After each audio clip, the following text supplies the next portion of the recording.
നമസ്കാരം.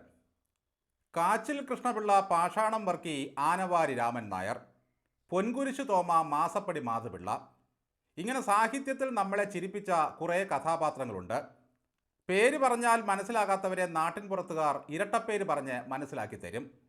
ആ പോകുന്ന പയ്യൻ ഏതായെന്ന് ചോദിച്ചാൽ അവൻ്റെ അച്ഛൻ്റെ പേര് പറഞ്ഞാൽ മനസ്സിലാകണമെന്നില്ല. മാങ്ങാണ്ടി വാസുവിൻ്റെ മോന എന്ന് പറഞ്ഞാൽ ഓ അവനായിരുന്നോ എന്ന് മറുപടി പറയും. ഇരട്ടപ്പേര് വിളിച്ചാൽ തിരിച്ച് തന്തയ്ക്ക് വിളിക്കുന്നവരുമുണ്ട്, മുണ്ട് പൊക്കി കാണിക്കുന്നവരുമുണ്ട്. മൂന്നാം പക്കത്തിലെ ജഗതിയുടെ കഥാപാത്രത്തെ ഓർമ്മിക്കുന്നില്ലേ? കവലെ എന്ന് വിളിച്ചാൽ മുണ്ട് പൊക്കി കാണിക്കും. മാമംഗലത്ത് മാധവൻകുട്ടിയെ ഹിറ്റ്ലർ മാധവൻകുട്ടി എന്ന് വിളിച്ചാൽ അടി ഉറപ്പാണ്. എന്നാൽ സോഷ്യൽ മീഡിയയുടെ പ്രചരണത്തോടെ ഇരട്ടപ്പേരില്ലാത്ത രാഷ്ട്രീയ നേതാക്കന്മാർ ഇല്ലെന്നായിരിക്കുന്നു. അച്യുതമേനോനും അച്യുതാനന്ദനും ഒഴിച്ച് ബാക്കിയുള്ള നേതാക്കളെയെല്ലാം ഇരട്ടപ്പേര് വിളിച്ചവരാണ് നമ്മൾ. അച്യുതാനന്ദനെ അച്ചുമാമ എന്ന് മാത്രമേ വിളിച്ചുള്ളൂ. അതിലും ഒരല്പം വാത്സല്യം ഉണ്ടായിരുന്നു. കരുണാകരനെ കരിങ്കാലി എന്ന് വിളിച്ചാലേ അന്നത്തെ CPMകാർക്ക് ഉറക്കം വരുമായിരുന്നുള്ളൂ. നായനാരുടെ ഫലിതം സഹിക്കാൻ കഴിയാതെ കോൺഗ്രസ്സുകാർ കോമാളി മുഖ്യനെന്ന് വിളിച്ചെങ്കിലും പ്രചാരം ലഭിച്ചില്ല. ഇതേ VS അച്യുതാനന്ദൻ ആന്റണിയെ ആറാട്ടുമുണ്ടനെന്നും K മുരളീധരനെ കിങ്ങിണിക്കുട്ടനെന്നും വിളിച്ച് കളിയാക്കിയിട്ടുണ്ട്. എന്ന് കരുതി അവരാരും VSനെ തിരിച്ച് തെറി വിളിച്ചിട്ടില്ല. സഖാക്കൾ തന്നെ ചാർത്തിക്കൊടുത്ത വാക്കുകളെല്ലാം പിണറായി വിജയൻ്റെ ഇരട്ടപ്പേരുകളായി. കാരണഭൂതൻ മുതൽ കഴുകൻ വരെ പിണറായി വിജയൻ്റെ ഇരട്ടപ്പേരുകളായി മാറിയത് അങ്ങനെയാണ്. തന്നെ വാഴ്ത്തുന്നതാണോ ട്രോളുന്നതാണോ എന്നറിയാതെ പിണറായി വിജയൻ ആ നാമധേയങ്ങളെല്ലാം സ്വീകരിച്ച് സന്തുഷ്ടനായി കഴിഞ്ഞുകൂടുന്നു. ട്രോളർമാർ ചാർത്തിക്കൊടുക്കുന്ന ഇരട്ടപ്പേരുകൾ നേതാക്കളൊക്കെ വളരെ സന്തോഷത്തോടെയാണ് ഏറ്റുവാങ്ങുന്നത്. BJP നേതാവ് K സുരേന്ദ്രനുമായി ഏഷ്യാനെറ്റിലെ ഗമ്മിൻ്റെ അവതാരകൻ നടത്തിയ ഒരു ഇൻ്റർവ്യൂ ഓണക്കാലത്ത് കണ്ടു. ഉള്ളി എന്ന വിളി വലിയ ആനന്ദമുണ്ടാക്കുന്നു എന്നാണ് സുരേന്ദ്രൻ പറയുന്നത്. ഉള്ളിസുര എന്നുള്ള പേര് വീട്ടുകാർ വരെ അംഗീകരിച്ചതിൻ്റെ അഭിമാനമാണ് സുരേന്ദ്രന്.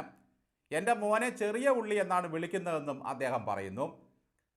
ഉള്ളി വീട്ടിലധികം വാങ്ങേണ്ട, ഇവിടെ തന്നെ ഉണ്ടല്ലോ എന്ന് വീട്ടുകാർ കളിയാക്കാറുണ്ടെന്നും സുരേന്ദ്രൻ ചിരിയോടെ പറയുന്നു. ഗണപതിവട്ടം സുര, കുഴൽ സുര എന്നിങ്ങനെയുള്ള 2 പേരുകൾ കൂടി അദ്ദേഹത്തിനുണ്ട്. പക്ഷേ അത് അദ്ദേഹം അംഗീകരിക്കുന്ന മട്ടല്ല. BJP പ്രസിഡൻ്റായിരുന്ന കാലത്ത് സുരേന്ദ്രന് എന്തൊരു മുറുക്കമായിരുന്നു ശരീരത്തിലും സംഭാഷണത്തിലും. ഇപ്പോൾ വല്ലാതെ അയവ് വന്നിട്ടുണ്ട്.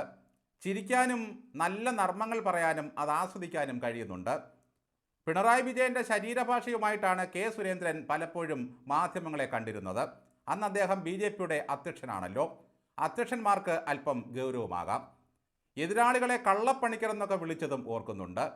എന്തായാലും തനിക്ക് കിട്ടിയ ഇരട്ടപ്പേരിൽ ആനന്ദ തുന്തുലനാകുന്ന സുരേന്ദ്രനെ BJP നേതാവ് B ഗോപാലകൃഷ്ണൻ കണ്ടുപഠിക്കണം. ഒട്ടകമെന്ന് കേൾക്കുമ്പോൾ ഗോപാലകൃഷ്ണൻ വല്ലാതെ രോഷം കൊള്ളുന്നത് കാണാം. ഈ പേരുകളെല്ലാം ബീഫ് വിഷയവുമായി ബന്ധപ്പെട്ട് ചാർത്തി കിട്ടിയതാണ്. മന്ത്രിസഭയിൽ ഒരു പോത്ത് കടന്നുകൂടിയതും അങ്ങനെയാണ്. കയ്യിലിരിപ്പ് കൊണ്ടും ചാനൽ ചർച്ചയിൽ പ്രയോഗിക്കുന്ന ചില വാക്കുകൾ കൊണ്ടും നേതാക്കൾക്ക് ഇരട്ടപ്പേര് വീഴാറുണ്ട്. എൻ്റെ ഭർത്താവിനെ ലുട്ടാപ്പി എന്ന് വിളിക്കുന്നത് കേൾക്കുമ്പോൾ എനിക്ക് ചിരി അടക്കാൻ കഴിയുന്നില്ല എന്ന് ഡെബിളെ റഹീമിൻ്റെ ഭാര്യ ഒരഭിമുഖത്തിൽ പറഞ്ഞ് പൊട്ടിച്ചിരിക്കുമ്പോൾ റഹീമും ഒപ്പമുണ്ട്. റഹീമിനും ആ പേര് വളരെ ഇഷ്ടമാണത്രേ. എല്ലാം സഹിക്കാം. പാവൻ രമേശ് ചെന്നിത്തലയ്ക്ക് എങ്ങനെയാണ് ഉസ്മാൻ എന്ന പേര് കിട്ടിയതെന്നാണ് അറിഞ്ഞുകൂടാത്തത്. ജ്യോതികുമാർ ചാമക്കാലയെ ശത്രുക്കൾ ചാമക്കാളയാക്കിയത് മനസ്സിലാക്കാം. വാഴക്കുലയും പൂമരവും മിത്തോളിയും ദീപയടിയും എല്ലാം കൂടി ചേർന്ന് നമ്മുടെ മലയാള ഭാഷയെയും സംസ്കാരത്തെയും രാഷ്ട്രീയത്തെയും ധന്യമാക്കുകയാണ്.